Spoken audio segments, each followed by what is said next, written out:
Inilah deretan tragedi prank ulang tahun berujung maut. Apa yang awalnya direncanakan sebagai candaan atau perayaan ulang tahun justru berujung pada tragedi memilukan. Bahkan ada yang terjadi pada influencer terkenal. Tragedi ulang tahun Ketua OSIS di Klaten 2024. Pada tanggal 8 Juli 2024, korban bernama Fajar Nugroho yang menjadi Ketua OSIS SMAN 1 Cawas, Klaten, Jawa Tengah mengadakan rapat untuk persiapan lomba. Setelah rapat selesai, teman-temannya memutuskan untuk memberikan kejutan ulang tahun. Karena saat itu Fajar berulang tahun yang ke-18 dengan cara menjahilinya. Teman-temannya menyiram Fajar dengan air, tepung, dan air comberan. Karena tubuhnya kotor, teman-temannya kemudian berinisiatif untuk mengangkat dan melemparkannya ke kolam taman sekolah. Ngerinya, tidak ada yang menyadari bahwa di dalam kolam tersebut terdapat instalasi listrik untuk pompa air atau air mancur yang kabelnya ternyata mengalami korsleting. Begitu masuk ke dalam air, Fajar langsung tersengat listrik. Menurut kesaksian teman-temannya, Fajar sempat berteriak bahwa kakinya kram. Namun, itu bukan kram biasa, melainkan tubuhnya yang kaku akibat aliran listrik yang kuat. Melihat Fajar kesulitan di dalam air, dua orang temannya langsung melompat ke dalam kolam untuk menolong. Begitu menyentuh air, mereka berdua juga ikut tersengat listrik. Satu teman berhasil menyelamatkan diri karena merasakan setruman yang sangat kuat, sementara satu teman lainnya sempat pingsan di dalam kolam. Untungnya, teman yang pingsan ini akhirnya berhasil dievakuasi dan selamat setelah menjalani perawatan di rumah sakit. Fajar yang berada paling lama di dalam kolam dan menjadi pusat hantaran listrik tidak bisa diselamatkan. Ketika saklar listrik sekolah akhirnya dimatikan dan korban dievakuasi, Fajar sudah dalam kondisi tidak bernyawa. Rekan-rekan korban sesama anggota OSIS mengalami trauma berat karena tidak menduga bahwa candaan mereka akan menghilangkan nyawa sahabatnya sendiri. Tragedi operator futsal di Tangerang Selatan. Pada 26 September 2016, Sandy yang bekerja sebagai operator lapangan MS Futsal merayakan hari ulang tahunnya yang ke-21.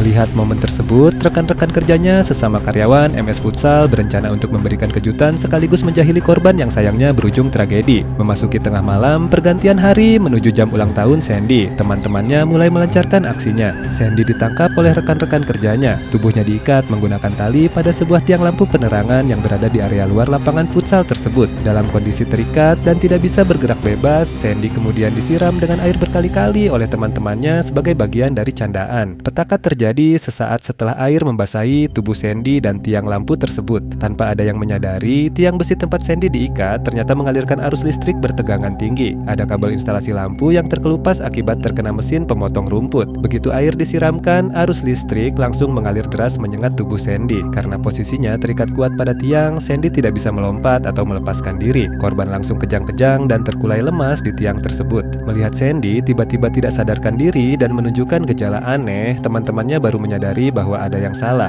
Rekan-rekannya segera mematikan saklar pusat aliran listrik di area lapangan. Ikatan tali di tubuh Sandy dilepas secara terburu-buru. Sandy yang sudah dalam kondisi kritis segera dilarikan ke UGD RSEK Hospital Serpong untuk mendapatkan pertolongan darurat. Namun tragis, karena hantaran listrik mengenai organ vitalnya dalam kondisi tubuh basah kuyup, nyawa Sandy tidak tertolong. Tim medis menyatakan korban meninggal dunia tak lama setelah tiba di rumah sakit.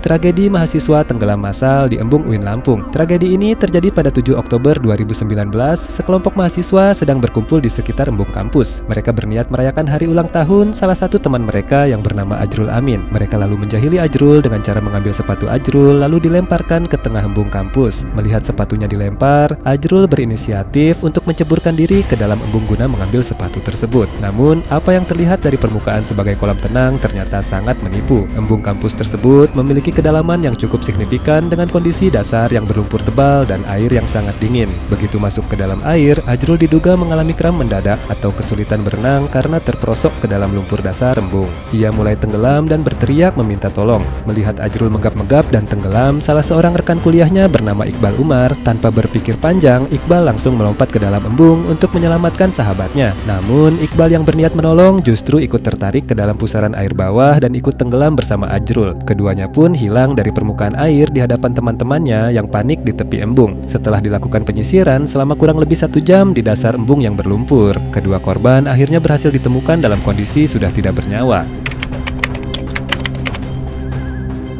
Tragedi prank ultah di underpass Kulur Kulon Progo pada tanggal 22 Februari 2020, seorang remaja bernama Ryan Kusuma Dewi berulang tahun yang ke-15. Di rumahnya, sang ibu dan keluarga besarnya sudah sibuk di dapur. Mereka sengaja memasak dan menyiapkan nasi tumpeng lengkap sebagai bentuk syukur dan kejutan utama saat Ryan pulang ke rumah nanti. Namun, Ryan tidak pernah mencicipi tumpeng tersebut. Pasalnya, teman Ryan yang berjumlah 6 orang, yaitu Tegar, Yoga, Angga, Ramli, Tias, dan Vita, sudah menyiapkan prank ulang tahun di underpass Kulur. Mereka tiba di underpass Kulur Kulon Progo terlebih dahulu. Tak lama, Ryan datang ke lokasi. Teman-temannya kemudian menjahili Ryan dengan menceburkannya ke dalam kolam air underpass tersebut. Kolam yang dikira dangkal itu ternyata memiliki kedalaman hingga 3 meter akibat curah hujan yang tinggi. Ryan gelagapan dan langsung tenggelam karena tidak bisa berenang. Melihat itu, teman Ryan yang bernama Tegar kemudian terjun ke genangan air itu untuk menolong Ryan. Melihat Tegar yang kesulitan menyelamatkan Ryan, teman lainnya kemudian ikut membantu dan berenang di underpass. Karena tidak kuat, kemudian Yoga, Ramli, dan Angga menyusul untuk menolong. Sehingga di dalam kolam ini ada 5 orang, sementara yang perempuan di atas. Namun, upaya pertolongan yang dilakukan oleh rekan-rekan Ryan gagal. Karena tidak mampu melakukan evakuasi, Yoga menepi dan rekan perempuan lainnya mencari bantuan pertolongan. Akhirnya, Ryan, Tegar, dan Ramli masih berada di genangan air di underpass. Akibat kejadian tersebut, Ryan dan Tegar dinyatakan kehilangan nyawa, sedangkan Ramli selamat dan dibawa ke RSUD Wates. Ryan meninggal dunia sebelum sempat menikmati tumpeng buatan sang ibu. Tragedi kolam dry ice influencer. Saking viralnya, tragedi ini bahkan sampai bikin netizen seluruh dunia marah kepada sang influencer. Peristiwa ini terjadi pada Jumat malam 28 Februari 2020 di sebuah kompleks spa dan kolam renang indoor. Pesta ulang tahun diadakan untuk merayakan ulang tahun ke-29 seorang influencer Instagram terkenal bernama Ekaterina Didenko. Pada waktu itu, suami Ekaterina, Valentin Didenko, ingin memberikan efek kejutan visual yang dramatis untuk para tamu undangan. Ia membawa sekitar 30 kg dry ice atau es kering ke area kolam renang tertutup tersebut. Rencananya, es kering tersebut akan dituangkan ke dalam kolam renang untuk menciptakan kabut tebal yang indah agar para tamu bisa berfoto dan melompat dari ruang sauna panas ke dalam kolam yang menghasilkan asap. Sebelum petaka terjadi, beberapa tamu bahkan mengenakan pakaian pelindung plastik putih sebagai bagian dari lelucon atau kostum pesta. Ngerinya, ilmu sains dasar diabaikan di sini. Dry